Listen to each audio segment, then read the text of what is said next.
Have you ever wondered how a three-digit number can wield so much power over your financial journey? What if I told you that understanding and improving that number could be the key to unlocking your financial path?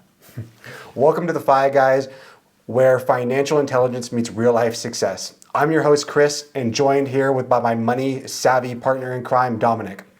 Get ready to embark on a journey towards financial freedom, because here we break down the complexities of credit score and unveil the secrets to improving them. Today, the Fi Guys take a deep dive into the world of credit scores and share game-changing strategies you need to boost your financial health. Ready to elevate your credit score IQ? And be sure to stick around for the end, because both of us will be opening up our wallets. No, we're not going to give you any card numbers or anything like that, but we are going to show you how we are continuously building our credit to travel the world for free. That's pretty awesome. You know, Chris has the tougher job on the intro than me, because I butchered my first one, and we're just like, well, restart it. I sounded like C-3PO. It was not great. You didn't see that one, but yeah, we do it live. We do it live. We can do it live. You know, I listen to a lot of other podcasts where they'll go through and they're like, we do all these crazy edits. You don't have to hear anything. But like, I don't mind when I listen to someone's podcast. It's just real. Because like, I don't know what I'm going to say next, and neither does the audience. Because we're all just going to kind of go off riff, and something wrong happens, we just play it and we see what happens. You know, I feel like there's a difference between having like a polished like audio and like a natural conversation. And I feel like for us, I really want it to be more natural. Like it's you and I talking with our friend here, you know? And that's what we want. Yeah. You know, I mean you could turn on Dave Ramsey and it would be like, oh, it's a polished show with transitions and cuts and like, you know, bashing people online. But that's not what we're doing here. No, that's not us. It's not us. That's not us. But we got a wonderful episode. We do. So today we're going to be talking about credit scores and how to both, first, what is a credit score? What goes into it? And then also, how do we improve it once we know what it actually is? Good Lord.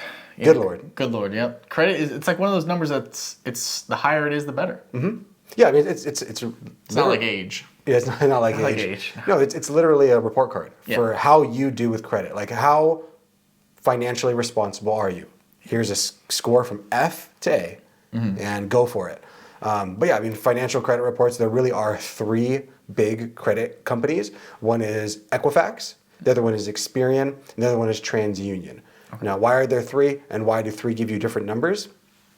God knows why. So we don't really need to remember those names. No, we don't really need to know. We just have to remember that each credit bureau, different companies will pull from different credit bureaus. And sometimes they're not going to all be exactly the same number, but they'll all be within the same ballpark of one another. You're not going to have one at like an 850 and one at a 300. Yeah. You know, they're all going to be within a range of maybe like 700 to 720. Within a 20 spread red, but at like a spread of 20, you're really splitting hairs there. So like the range is between 300 and 850. Yep. I can't get a 900. You can try, but no, they're gonna max out at 850. Gotcha. But honestly, like anything over a 720, you're in the A range, and you could go for the A plus, or you can go for the A minus. But like you passed, man. You passed, yeah. Good for you. What a weird range of numbers, though. 300 to 850. I don't get it. I don't understand. Yeah, I think it would be a lot easier if it was just like 0 to 100. But I mean, it would really suck if you're that guy who's at 0. So at least if you're at a 300, you're like, I have 300. Yeah. You've seen like clips of like TV shows where it's like, your credit score is 300. He's like, hey. Yeah. Heck yeah. He's like, that's good, right? He's like, no. I basically get the highest interest anyone gets. So Exactly. So what are the key components of a credit score? Yeah, so there's 5 key components, and this is where it starts to get a little confusing because there's a lot of things that are kind of counteractive to each other, right? If you're doing better in one, sometimes in order to do that, you have to hurt yourself in another place. Gotcha. But the biggest one, the biggest part of credit scores is your payment history. Payment history actually makes up 35% of your credit score. Really? So out of 100%, 35%, very big. So what that means is that how often are you paying your card? Are you missing payments? And basically, remember what credit is. It's either a bank or another person making a loan to you, and then you're saying, I'm going to pay that back. And then they're going to give you a date to which you have to pay either the full balance back or a minimum in order for them not to report to the credit, or to not say, like, I'm going to penalize you for not paying me. So obviously, if you give me a loan of, hey, Chris, I'm going to give you $30, and in a month you're going to pay me back $31. $31. And then at the end of a month, you go, hey Chris, I need my $31. I'm like, oh, just give me another month. Yeah. Then obviously our friendship's going to be hurt. It's going to hurt, yeah. And then you're going to be like, all right, next month you owe me $40. Yeah. Or something It's really like going that. to go up, yeah. Yeah, Okay. it's going to go up. Yeah. I was like, I hope you like your kneecaps. That dollar. Where's my money? Where's my money? Where's my money, Chris? Where's my money? Just waiting outside in the parking lot, ready to go. Yeah. I'm like 4 a.m. like right outside the cold plunge. I'm like, so you got time for plunge? You got time for plunge? You Yeah, I got, see you got the time to power make is my on. money? What's this? Oh, that's funny. So 35% is just payment history alone, and that's going to be your biggest thing. Yeah. And that's where a lot of people like they fail is they think like, oh, I got all this money in terms of credit, Yeah. and then they start spending it lavishly to do whatever the hell they want. But at the end of the day, you have to pay that back, Yeah. and that's where it gets tough. Yeah, you shouldn't buy things if you don't have the money for it. No, I mean even your credit card should be really used like debit cards. Yeah. And that if you don't have the money, you just wait. Yeah. Yeah. So the next one, credit utilization. Yep, credit utilization is going to make up 30%. Still a big chunk. Oh, huge. I mean, Huge. these two alone are 65%. Exactly. That's a lot of the pie. If that- you came over to the house and Chris ate 60% of my pie, I'd be like, I'm happy you're enjoying the pie. I'm but glad you enjoyed that pie. I wish I had some more pie. Yeah, so what is credit utilization though? Because most people don't even know what the hell that means. What is that? So if you get a credit card, and for easy numbers, let's say the credit card company says, Dominic, here's $1,000. So you have $1,000 to go do whatever you want with. My credit limit. That's your credit limit. That's your Gotcha. Now, the amount that you utilize on that, so say you go ahead and you spend all $1,000, and that gets reported to the credit bureau at the end of your statement saying that Dominic used all of his balance. That means that you have 100% of your credit was utilized. That's not a good thing. That's not great. Because that means that you are basically running up to the limit or the wall every single month. So general rule of thumb is, remember, this makes up 30% of your score, so we want to stay below 30% of our credit utilization. Meaning, if we have $1,000 of credit available to us, we don't want to spend more than $300 is getting reported to our statements. Bingo. There's a way to gamify this that I'm going to teach you guys because I definitely go over my credit. No, actually I don't. I have limit. I have so much. But I used to go over it, but there's a way to kind of gamify this that we're going to talk about a little bit. But it's very important that we are kind of moving along and making sure that we're not going over how much we are. Over 30% is where our credit scores start to get below. I usually like to keep my utilization between 1 and 3%. 3%? 1 and 3%. Really? Yeah, and I have a very good credit score. I thought you were gonna say like 10%. No, 1 and 3. Interesting. I don't expect you to do it, but like, would you be open to sharing how much credit like you have, or like not the score like how, I'll tell you my score. It's an 812. It's 812. Okay, that's really good. That's really good. So wait, but like, how does someone get more credit limit? Besides just opening more cards. Yeah, that's really it. It's That's opening pretty more much it. cards and then just having more and more history. Well, we're going to talk about that. Okay. Yeah. How much credit limit do I have to me though? I have cards that are unlimited, so I don't. Really? I don't know. Really? Infinity. Yeah, I don't know. I really don't know. So in theory, the 1% is also an infinite number. In theory. Yeah, that's one of the hard parts, right? Because I have cards that are infinite, but my credit utilization, that doesn't affect my credit utilization. It's only the cards that give me a limit that play that game. So it's kind of effed in that, like, it's like, well, this card's unlimited. It's like, well, that's too bad. That's too bad. We're judging it off of this card. Damn, that's crazy though. That's a big level to be an unlimited card. Yeah, but yeah, my credit limit in terms of the cards that have given me a limit is well into the 6 figures. Holy crap, that's awesome. Heck yeah. Okay, so getting into the next one, the length of credit history. So this is one that's going to be difficult, especially I know that we have a lot of our people are like younger audience, and we're younger too. I'm only in my 30s. You're in your 20s. Mid-20s, yeah. So this is hard for like people who are especially in high school. Like, how am I going to increase my credit limit? I'm only 18 years old. Well, it comes with time, but the good thing is it only makes up 15% of your credit score is credit history. Yep. So the best way to go ahead and get this is just start to open a card whenever you possibly can, or just start dealing with things that give you credit, and then making sure that you're not utilizing all of it, and you're paying on time. Bingo. So credit history, 15%. The next one is going to be credit diversification. So what types of credits do we have? That's going to make up 10%. So for me, most of my credit score, and the reason it's so good is because I have a bunch of credit cards. But those credit cards are only giving me one type of credit cards. But then I also have had car loans, which was a different type. I've had student loans before. I've had mortgage before.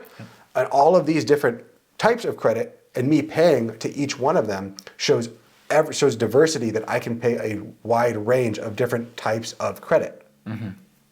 Interesting. That's very interesting. Yeah. I feel like a lot of people don't realize that. That also plays in. So if you missed your mortgage payment, Yep. that would affect your credit. Yep, because someone has loaned you money. If you miss your car payment, someone has loaned you money. If you miss your student loans and you didn't like go into, you didn't like tell them that I'm going to go into forbearance for a little bit, then yeah, it's going to hurt your credit. And that's why a lot of people say like, well, I hear if I pay off my car, it's going to hurt my credit score. So it's good not to pay off my car.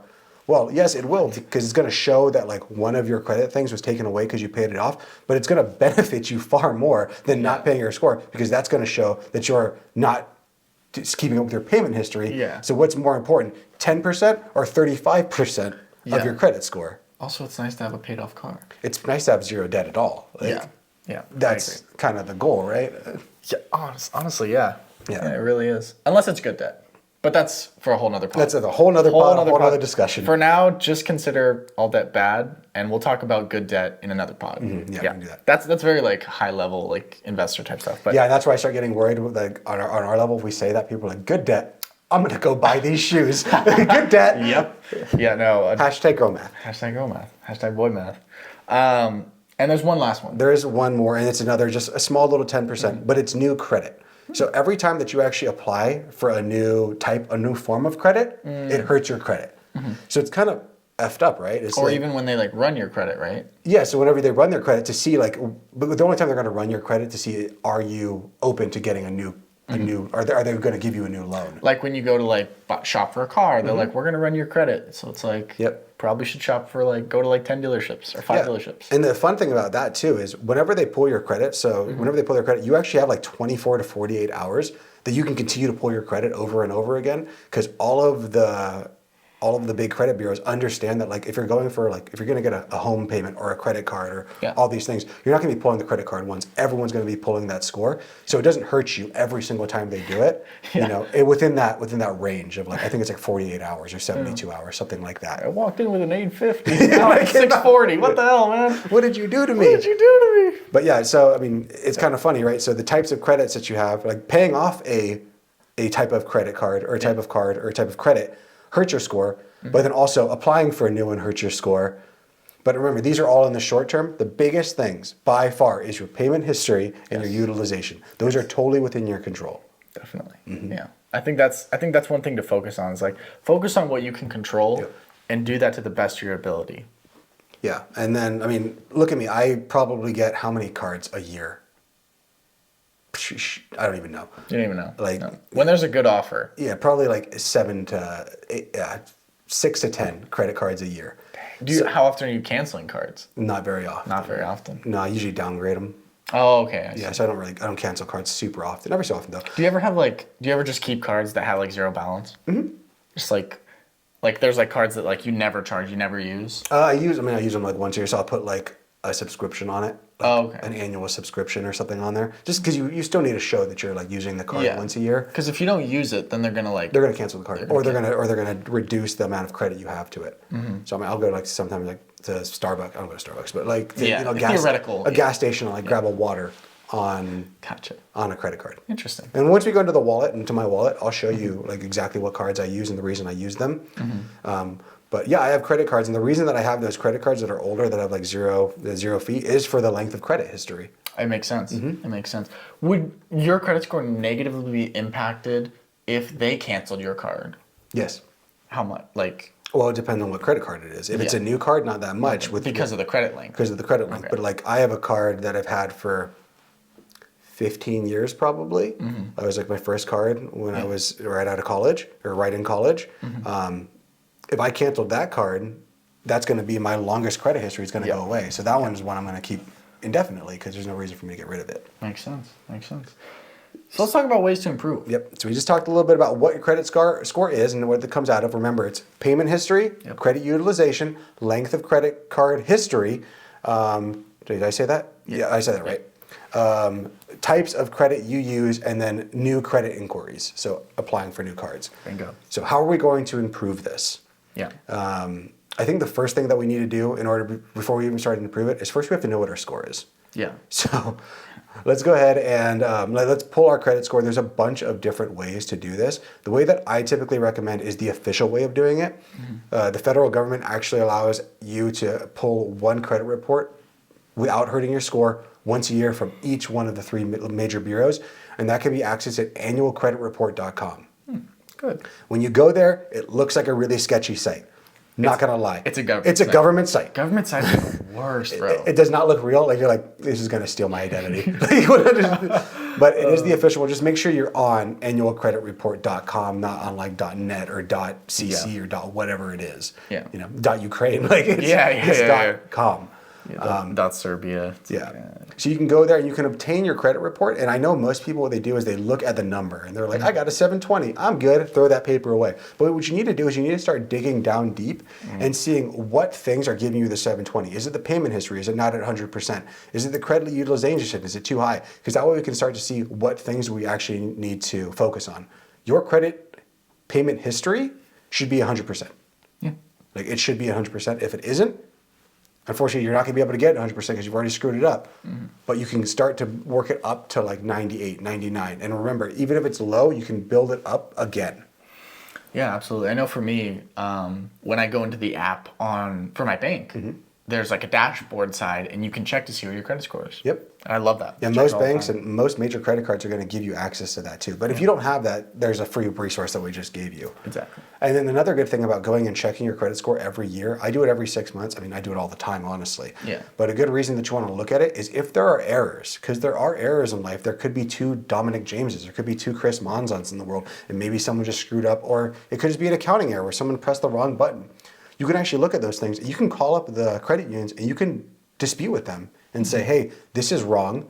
I need you to fix this. Yeah. And the worst thing they can say to you is no. Yeah. But they are here to help you guys out. Yeah. Yeah. I think, calling people can get scary sometimes for some people, but I mean, the banks are there to help you. Yeah. Yeah, they are. I mean, there are predatory things too, but they are. Yeah. When you call these guys, they're these guys and gals. They're there to help you to not destroy your credit for something you didn't do. Yeah. So that's why I always recommend looking at it and just seeing like, hey, this thing says that I missed a credit card payment, but I know I never have. So call them and be like, when did I miss this? And they'll be like, oh, sorry, there is an error in here. And it could be as simple as that. And they'll take that away, and then that could jump your credit score like 60 points. Crazy. It's silly. But the big ways that we can affect our credit score. Number one, remember that the first thing is payment history. Time. So in order to have that payment history, we need to pay our bills on time. Yep. That does not mean that you have to pay your cards in full every month. I would certainly recommend that so that we're not building up any credit, but we at least need to hit the minimum. Building up any debt. Yeah, sorry. Debt. Building up any debt or any, we'll build up interest. Yeah. We don't want to build up any interest on it. Yeah.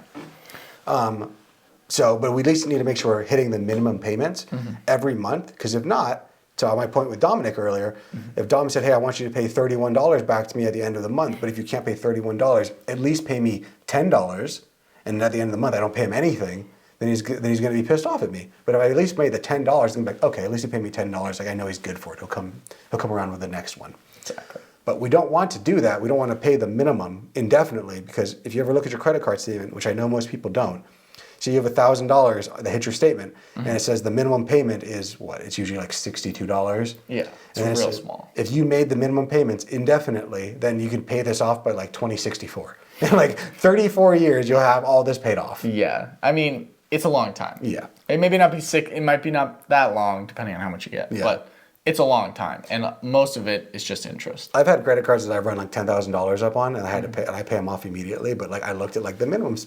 I paid like, okay, so $10,000 was what hit my statement. And then it said your minimum payment is like $360. And then it said if you were to just make this minimum payment indefinitely, you would pay this off by like, I think it was 2050 something. No way. Yeah. That's gross. Because remember, it's also these credit cards, like some of the more premier ones have interest rates of like 20 to 30%. So it's like, so you're making minimum payments, and then the big number is growing. Yeah. And growing and growing, so you never really catch up. Damn. That's why you want to use your credit card like a debit card, and like don't spend money you don't have. Absolutely. What about number two? Well, before we get that, the nice thing about paying bills on time, it's never been easier in history, because there's an amazing thing on your phone app or on your bank app called automatic payments. Auto Auto pay is great. Yes. So great. Auto pay is the way to go. You should, every single credit card you get, every single type of credit, set up auto pay that's going to hit on whatever day, it's like 15 days, 20 something days after the statement closes, to pay that balance, at least the minimum payment, But ideally, the statement balance in full before the next statement hits, because you don't want to keep on putting ourselves into more and more debt. No, I think that's a great, super easy way to do it. Like, as soon as you get it, just like I know for mine, like, I have, like, my checking always, like, puts a certain amount of money into my credit card to pay it off every month. Yep. Yeah. Super simple. Yeah. Yeah. It's very easy to do that. Yeah. Managing our credit. Yep. Managing credit balances. So this is where it comes into utilization, right? Yes. And that was the next 30%. This is where I said I was going to teach you guys a little hack that I do. Okay. So I'm able to keep my credit utilization typically between 1 and 3%. Okay. Now, how am I able to do that when I'm spending like $10,000 doing all these things? Well, the way that credit utilization is actually reported to these credit bureaus is what actually hits your statement. So say you get your credit card on January 1st and you build up all this debt. On January 30th, they're going to report everything that's on that card. Yeah. But on January 25th, if you wanted to go in there and pay off a majority of that card, right before the balance comes in, then they're only going to report whatever is remaining. Interesting. So say I had $1,000 again, and I run that up, and I only have $1,000 on your credit limit. On my credit limit. Okay. On, say, January 25th, to give it some time, I'll go ahead and pay into it $900. And I'll pay out $900. Now, a few days later, it's going to show that only $100 is being utilized. That's what they're going to report to the credit bureaus, that Chris only used $100 of his $1,000 limit. Yeah. So there's a good way to gamify this. That's what I do. That's why I've told you before. I pay off my credit cards in full every 2 weeks. Yeah. My statements are only coming around every 1 week, every 1 month. Yeah. So the only thing that's hitting is what payments did not went through within that small amount of time of it already being paid off. So whatever was like maybe a pending charge. Gotcha. Interesting. Do they ever see that and be like, well, you're not utilizing your credit because it's not hitting? No, it's never been an issue for me. I mean, your score's high. So. Yeah, it's never been an issue for me. But again, my credit utilization, like the credit limit I have, fluctuates month to month. Oh, really? Yeah, like because I have so many cards and like each one of them they're all doing their own little things. They're like, oh, you haven't used our card in a while, we're going to downgrade you. With these other cards, like you're using us a lot, we're going to up you. Oh, makes sense. In terms of like what it does to my credit score, it might be like 1 or 2 points. But again, like you're looking for big ranges. You're looking for 700s, 800s, 600s. Yeah. 1 or 2 points means literally nothing to me. I really wanted my score to be an 808 for a long time, and it was, and now it's higher than that, and I'm kind of mad. And I wanted to go back to 808 because that's the phone area code for Hawaii. Oh, really? Oh, that's cool. Yeah. That's cool, yeah. Yeah, 602 would not be ideal. Yeah. 623, no, not great. That's cool. Yeah. That's cool. So I suggest just credit utilization, the biggest thing for that is paying more than the minimum. Like if you pay your statements off in full, that's going to help your credit utilization the most. So again, use your credit card as if it's a debit card. Do not spend money you don't have if you don't have to. Yeah. If you have to buy something that's like need, if it's a need, if like I can't eat tonight, I need to use my credit card, I feel that. And I'm not going to tell you not to do that. But if it's like I really need these Louis Vuitton bag and it is a must, that's probably something that can wait until you have more money available to you. At least, three times that bag, in your checking or more. Like I read this one thing and it was saying like you shouldn't really buy anything unless you have like 3 times that in cash and you'll be all good. Obviously everybody can't do that, especially like for like a house or something, but for like everyday stuff. Yeah. I think that's a fine rule. I know that when it comes to like not everyone can do that and buying a house. I think this is where credit scores are such a big thing, is for purchasing the house. Yeah. And like purchasing the big payments like the cars and stuff like that, because there are not many people that can go out and drop 30 grand on a new car. There's very, very few people that can go out and drop hundreds of thousands of dollars to buy a house full out. Yeah. And this is where like me and Dave Ramsey disagree, because Dave Ramsey's like all about don't use credit. Credit's stupid. Yeah. Debt is bad. Debt's bad. And I agree, debt is bad. Yeah. And it could be bad or it could be good. But what's his way that he's going to tell people to buy houses? Like if you have It's not like, hey Chris, I'm gonna buy a house, but first let me save up. Yeah, I'm gonna save. like- I'm gonna save up Bro, $500,000. Yeah, by the time I save up 500,000, houses are 3 million. Yep. Like, what are we doing here? Especially now, like your quote unquote starter home is going for usually like $300,000 to $500,000. Yeah. It's for a starter home. Like, Yeah, it's crazy. then the next one is length of credit history. Yep. So the ways that we can do this is we're not going to close out old cards. Are really old cards. Are really old cards. Yep. You know, and that's going to have to be something that you're going to have to look at individually. Maybe the old card you have has a fee, like an annual fee on it. Mm-hmm. So is that annual fee worth having that credit history? I don't know. That's going to be up to a personal decision. Luckily, all of my cards that are my old funds, my first cards, usually are non-annual fee ones. Most of the ones are giving out to like students and stuff like that have zero annual fees because, you know, obviously you're a student. They're not trying to like Gouge you. And also they know if you tell them, if they were to tell you like, pay us $100, we're going to give it to you, then everyone's going to say no. So you can keep those cards open and just maybe once a year buy a can of Coke on it. And that's going to show that credit history is still intact. And then also be cautious when you're closing accounts. So you don't want to close those old accounts because it's going to mess up. But then you also want to play the game of like, if I'm going to, you got a question on this, right? I think so. What was your question? Keep going and I'll try to remember it. But yeah, we just want to make sure that we're not closing out all these cards because say you have a card that's 10 years old. I remember it. Yeah. And then you have a new card that's 1 year old. Well, now your credit history is now 5 years old. It's going to meet in the middle. So if you close out the 10-year-old card, now you only have 1 year of credit history. But if you close out the 1 year card, now you have 10 again. Interesting, yeah. Yeah, I think that was my question because I was like, well, Chris, I have a card that I've had since I'm 15, 10 years, right, you said. And I wanted to get a new card, but I don't want it to negatively affect my credit, obviously. So it's like, well, obviously the answer is, get another credit card, you know? Just whether, this will be like rough period. If you want the card. If I want it and if it has like, you know, the bonuses and all this stuff. But it's like, oh, it's going to negatively affect my credit. Because I was like, well, if I want to buy a house down the line, like a couple of years or 3 or 4 or 5 years, it's like, is that going to be a problem? Because my credit history, like length of credit will be so small, you know? No, because it's also going to make more diverse credit accounts and it's going to increase your credit utilization and your payment. Yeah. Given that you're paying on time. Given that you're doing everything right, it's totally fine to open up a bunch of credit cards. When we open my wallet a little bit later, we're going to flip through all my credit cards.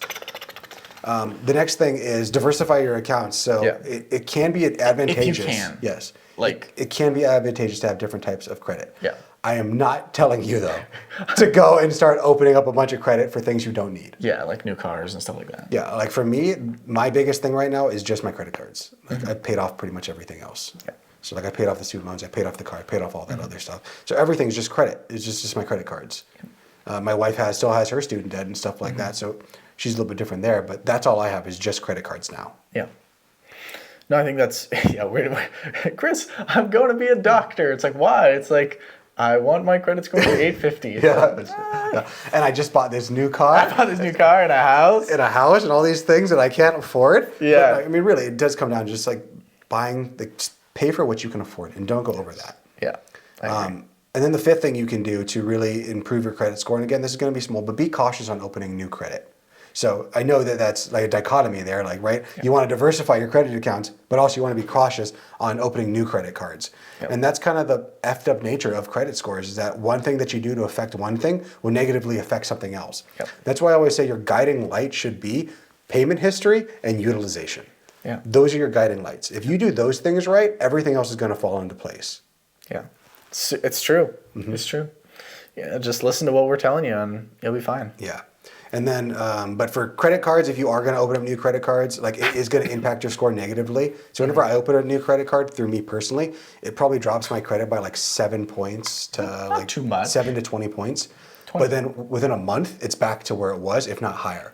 So because I'm continuing to focus on the utilization and the payment history, and then by me getting another credit card, it's increasing my utilization or decreasing my utilization because I now have more credit available to me. Mm-hmm. And then it's also increasing my payment history because there's a new card that I'm showing them, hey, I'm able to pay on this card every month. Yeah, 100%. And then you can also be sure to try to space out your credit card inquiries. So don't try to get like a credit card right now and then another credit card in like a week and another credit card in a week. Yeah. Maybe break them up every few months. I usually only open a credit card every 2 to 3 months. Yeah. And then business credit cards don't affect your credit score because they're not pulling from my credit. No, history. your business. And that's one of the like hacks of hacks is run it as a personal and a business. It's like you're a business. You're a piece of paper. Yep. You're not a person. Yep. Can't affect me. You don't have rights. You're a piece of paper. So yeah, was that all of them? Yeah, that's all of them. So remember, the big things that affect your credit score is going to be 35% payment history. So make your payments on time. 40% credit utilization. You can always pay your statements or pay off the card before it hits your statement balance. 15% is length of your credit history. So if you have that old card, maybe consider not canceling it. And if you're younger, you want to get started on that, your parents can always co-sign you on their cards, and then you actually get their entire credit history on that card. Really? Yep. Huh, I did not So know say your that. parents have been around for 15 years, have had a credit card for 15 years, you can actually piggyback on them if they make you an authorized user. Obviously, that's a question to ask your parents. Are you guys okay with me being on there? So what you're saying is get a credit card from grandma Sure. if she's financially savvy. If grandma has a good credit score, like, yeah, I'm not yet. Maybe don't go with I had grandma. a 420. It's like, what? Yeah, never mind, grandma. Never mind. No, I'm good. Yeah, so you can actually piggyback on people. So if you can find someone who's a co-signer that was willing to co-sign a card that they already have with you, you can do that. And I mean, I plan to do that with my kids, but I'm not going to give them the credit card. Like I'll put them on my credit card so they could be on there building their credit. But to hell, I'm going to give like a 10-year-old a credit card, especially a credit card with no limit, and be like, have fun. He just comes home. He's like, Dad, look what I got. It's like, is that a Ferrari? Yeah. What is that in the driving? It's okay, don't worry, I bought it on credit. On credit. You should see the points I just got us. It's like, no, sir, that's not how that works, sir. Interesting. The fourth one is types of credit that you use. Yes. So remember, if we have diversification of credit, that's a good thing. But only deal with like what's within your wheelhouse. Don't open up new credit. Don't take out new credit just for your credit score. Yeah. And the final one is new credit inquiries. So try to avoid as many new credit inquiries as we possibly can. But there's the dichotomy again of we want more credit inquiries. We don't want to have more credit inquiries, but we want to have different types of credit. And the only way to get different types of credit is do credit inquiries. So what you're saying is there's nothing. Don't worry about getting a new car. No. Like you can get one, and it's not going to worry. Like it might have a little effect on your credit, but pennies. Like it's not gonna be an issue. Yeah, the biggest things are your payment history, your utilization. Focus on what you can focus on. Control what you can control. Live your life. Live your life. Don't let what would be a good way to put this? Don't let the credit score tail wag the dog. I don't get it. No, you don't get I it? don't get that one. Okay. I don't get that one. Yeah, don't focus so much on just your credit score that you're forgoing other things. Live your life. I get that one. Okay. That dials. That works. Let's get on to segment 3. Let's get on to segment 3. I like this one. This is the fun one. Yeah. Yeah, this is the fun one. So credit card building for travel rewards, stuff of that nature, all that fun stuff. Yep. You are the genius when it comes to that. I don't know about that, but I have figured some stuff out. Okay. So, building credit cards, that's the way that I have helped to build my credit. I mean, I've always had a good credit because I've always paid my cards On time. in full. And in full. I have 100%, like I've never missed a payment. Good. So that's like my saving grace. If you've messed up already, that's okay though. There's no reason to be like, oh, well, I've already messed up, so I'm just gonna keep on digging the hole. Yeah. Like, Screw this. I'm not doing this. You still have to play the game, so you can always get it better. So you can start building up your credit as much as you possibly can. So what kind of questions do we have on this, or what's going to be the best way to discuss this for how we build up our credit with credit cards? I think you know what I found actually, I just wanted to mention this. When I got my first credit card when I was 15, I co-signed with my mom. The beautiful thing about my credit card was it reports to all 3 credit bureaus. Yeah. It was like a special card from Bank of America at the time. Okay, cool. I'm sure they still do it. I mean, or at least multiple ones. One of the 3, or 2 of the 3. But that has really helped me to build it up. Because, like, obviously, like, for me, like, I only have a few credit cards. I don't have any car loans, home loans, or anything like that. But I have good payment history, and that's obviously, like we talked about, a major part of it. And that's how my credit score is. I think last time I checked, it was like 795. So it's still really, really solid.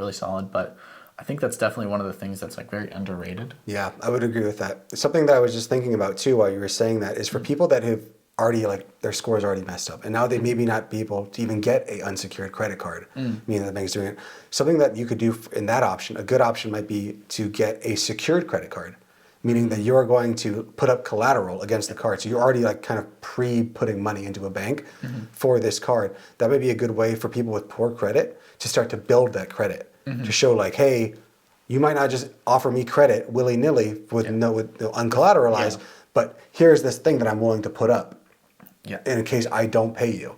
Yeah. And then you can start to build your credit utilization and your history that way. Yeah. I would definitely suggest that as long as you have good habits. Yeah, all of this is for naught. Yeah. If we are not using our credit cards responsibly to use to build our credit history. Yeah, because it's so easy to be like I already spent all my money, all my paycheck this week, but Sephora is having a sale. And I got my credit card and I'll get paid next week. I know this. So it's like, that's not financially responsible. Yeah, and unfortunately, that's very common that you'll see people do it. Is they'll use their credit card knowing that they're going to payment in, they're going to get money in the future. But the issue is in that week or two that you're waiting for your credit card, you're also spending money. Yeah. And then you're constantly like pushing it out and pushing it out and pushing it out. So if you don't have the money available right now and it's not a need, I just wouldn't even touch it. Yeah, I agree. Let's talk about student credit cards real fast. Yeah, let's do it. Move on to that. Absolutely. So student credit cards are always a good option for like people in high school or in college because they have very low credit limits and typically they're zero annual fees and lower APR, but they are tailored towards people with low credits because they have very low limits. Yep. So those credit cards might only have $300 on them, $500 on them. Really? Yep. So they're not giving you a lot of credit because they know that if I give this college student 10 grand, this college student knows nothing about money. They're going to go blow 10 grand. And now me as the credit card company might be out 10 grand because this kid is going to declare bankruptcy. So what they'll do is they'll give you like $300 to $500. And that's a good option for a lot of people that have zero credit history at all because they're just out of high school or whatever.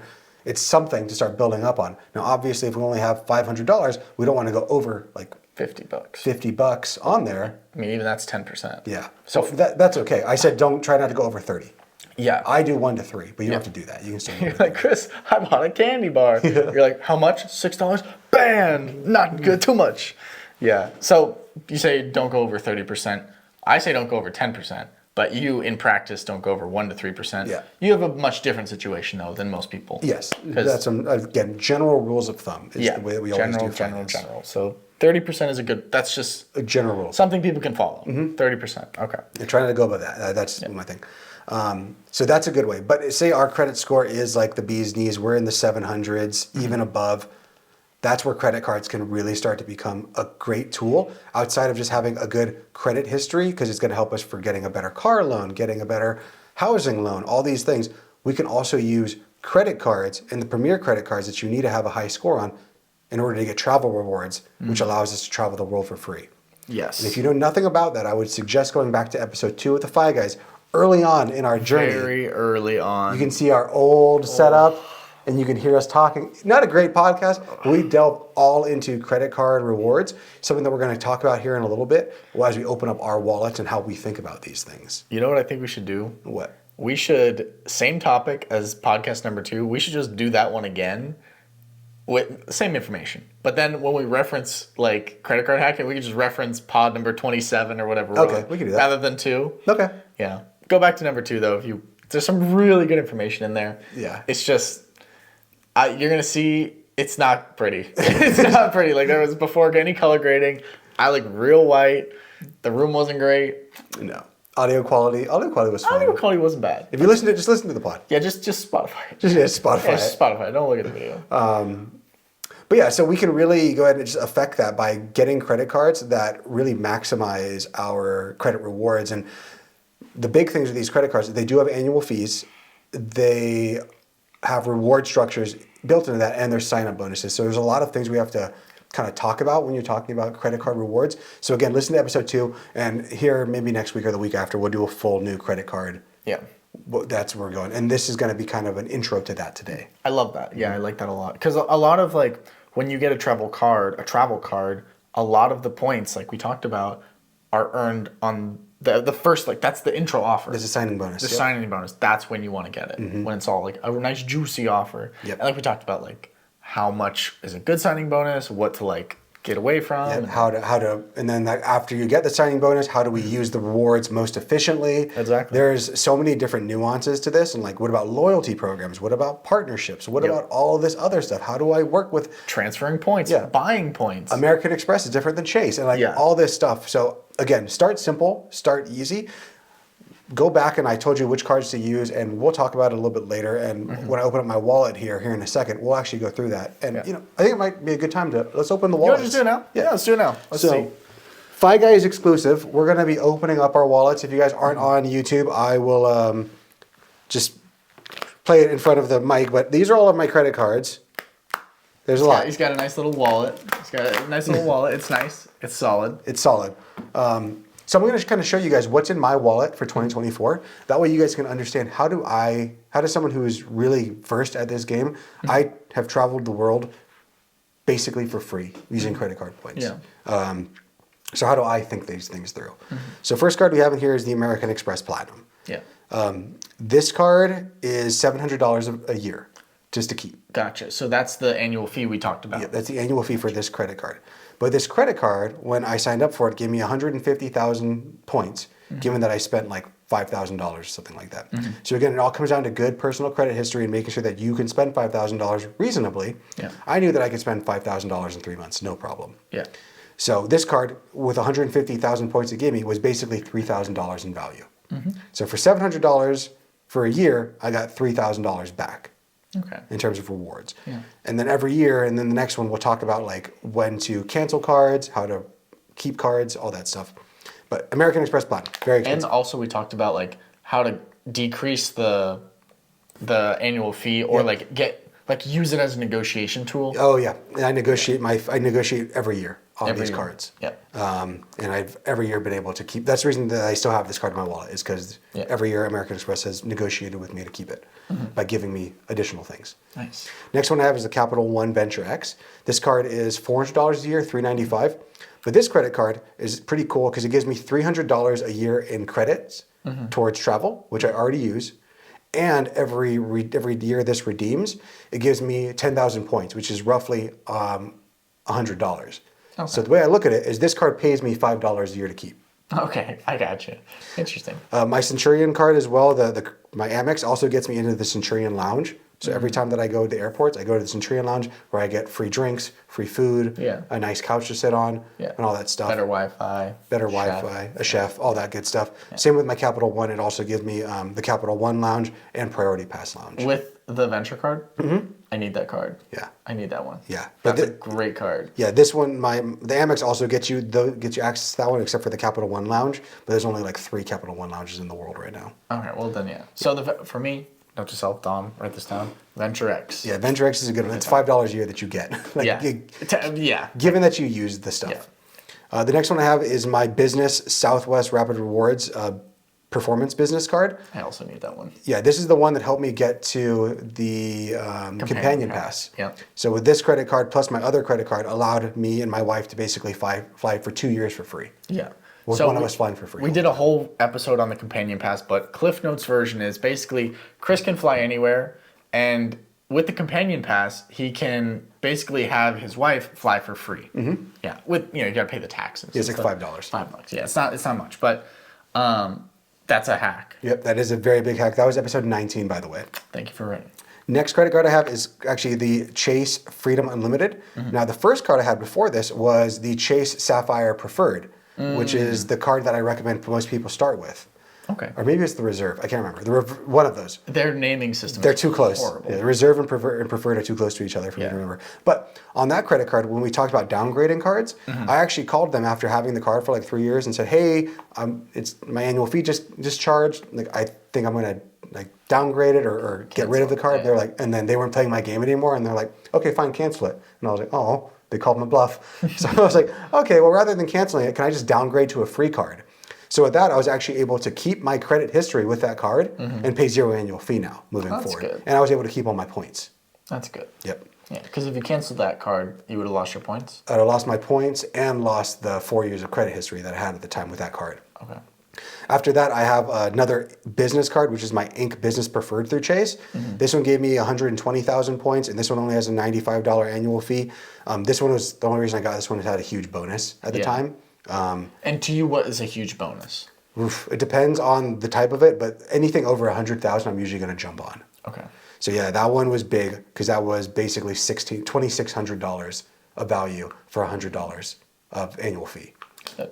After that, this is my newest credit card, the Amex Business Gold. This one gave me 130,000 points for spending $10,000 in the first 3 months. A big ask, but we just talked about this last week. That's how this is what I used to pay for Bora Bora. Yes. So I was already going to do it, so I got a good credit card to make up for it. That 130,000 points is roughly equivalent to $2,600. Yeah. Then I have another Southwest card. Again, I needed both of them to get the Rapid Rewards. I have a Marriott Bonvoy Boundless card. This one gets me a free night every year inside of a Marriott. And then it gives me points and it gives me like Gold Elite status and all these other different statuses. Yeah.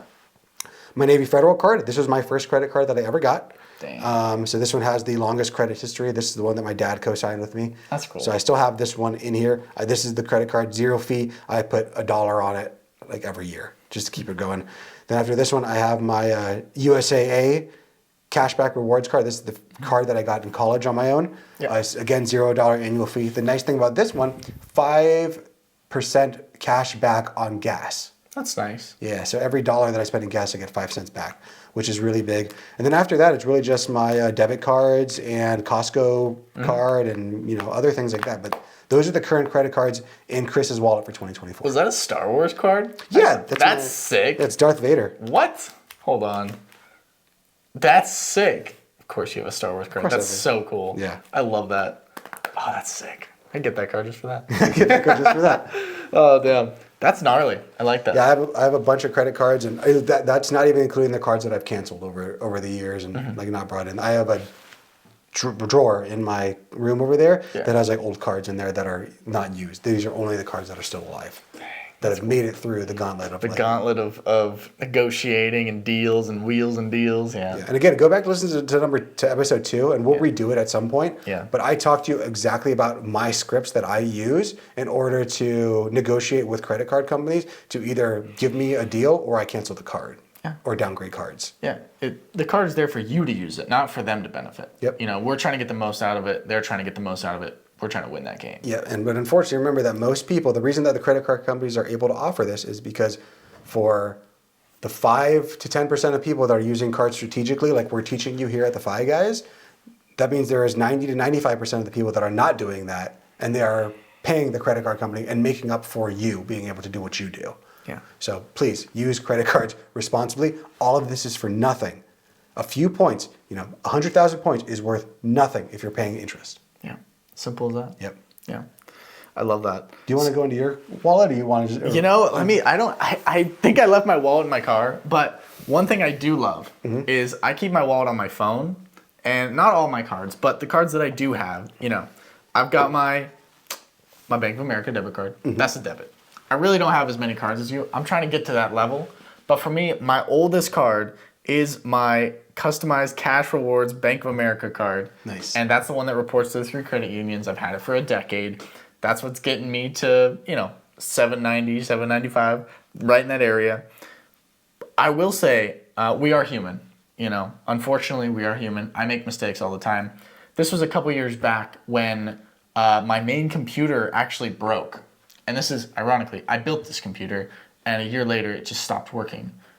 There's a lot of reasons why it stopped working. I had to get a new motherboard. I had to spend a lot of money on this computer to fix it. So I ended up getting one of those like Best Buy credit cards, right? Not the most ideal, but it did offer me 0 interest for a year, and I'm like, oh, that's perfect. So that way I don't have to like take on this like massive this bill right now, because I was like, I really don't. I can pay for it, but I don't want to pay for it like this.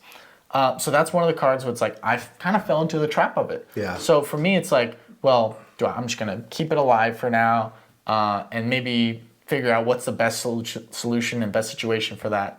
But yeah, no, I basically only have really one credit card right now, and it's the 10-year credit card, and that's the one I charge stuff on. And do you want to open a new credit card? I definitely do want to open a new credit card eventually, like Southwest Pass, the Venture X that we talked about, Darth Vader card. So I have a question for you. Next episode, typically during 5 Friday feedback, we do a review. Rather than me reviewing what's in my wallet again, would you want to do a case study where we look over what's going to be the best card for Dominic? I would love that. Okay. That would be great. Let's do that. And that way you can hear the way that I think through things and what's going on currently as of early February 2024. I love that. Yeah, I think that would be very beneficial for everyone, really. Yeah. So remember, guys, credit scores, it's kind of elusive. It's difficult to understand. But remember, the big things that you need to focus on is you need to focus on paying your credit in full as often as you possibly can. Yeah. So don't spend more than you want. Good financial habits are going to win over these little like silly ways of playing these games. And when it comes to credit card hacking and the things that I do, it sounds scary when I bust out my wallet. But remember, I've been doing this for over a decade. Yeah. So I have a lot of experience. For Dom, which we'll do next time, I'm going to show you how I would think through for someone getting started of how to start with one card, and then we build on that. We're not trying to go 0 to 100 here. Yeah. We're trying to go 0 to 2 to 3 to 4 to 5 to building our set way up there. But remember, personal, like good credit card utilization, good credit card responsibility is going to be the key here. Other than that, trying to play games is not going to work. Yeah. I mean, it's like you got to learn the basics and you got to respect the basics before you can move on. You got to walk before you can run. Otherwise, you're going to trip and break your face. So, or your financial future. Or your financial future. You ready to close out? I'm ready to close out. All right, I'll take the bolds and you take the other ones. Sounds good. And that, dear listener, wraps up another insightful episode of The Fi Guys. We hope that you've gained valuable insights into the mysterious world of credit scores and discovering practical ways to boost your financial game. If you have any burning questions, success stories, or even topics you'd like to cover in the future, like for us to cover in the future, reach out to us. We'd love to hear from you in our Fi community. So you can connect with us on social media or at thefiguys.com. Remember, financial intelligence is the key to unlocking the door of your dreams. So until next time, this is Chris and Dominic signing off. Stay tuned, stay financially savvy, stay empowered, and always strive for financial freedom. Absolutely. And thank you for tuning into The Fi Guys, where financial wisdom meets the pursuit of a brighter future. And remember the fee for the show. Yep. So I showed you my credit cards. You show me your credit card. I need the 3 digits on the back and your mother's maiden name. Screenshot, send it to the email. Screenshot, send it to me. But in all seriousness, if you found any value today, please go ahead and reach out or tell a friend about The Fi Guys. That way you guys can go on this journey together. And I just realized we didn't talk about the action step. So let me tell you about the action step for this week. Okay. I would encourage all of our listeners to take control of your credit health. So the first way we're going to do that is by checking our credit score. That's the first thing, so we know what we need to focus on. Again, you can access that at annualcreditreport.com. Go in there, pull your credit. Don't just look at the score, even if it's great, even if it's not as great. Look at why your score is the way it is. You can always reach out to Chris at Mons on Wealth or the Fi Guys at thefiguys.com. And we are always here to try to help our community as much as we possibly can. Yep. With that being said, hope you guys like the podcast, and we'll see you in the next one. Later. Peace. This video podcast is sponsored by Mons on Wealth. The content in this podcast is for informational purposes only and should not be considered financial advice. We do not endorse specific products or services. Past performance does not guarantee future results. The opinions expressed are those of the hosts and guests, not the podcast sponsor. It is crucial to consult with a qualified financial advisor or professional who can provide advice tailored to your specific needs before making any financial decisions, investments, or taking any other actions. If you are seeking specified help, you can reach out to Chris at monsonwealth.com.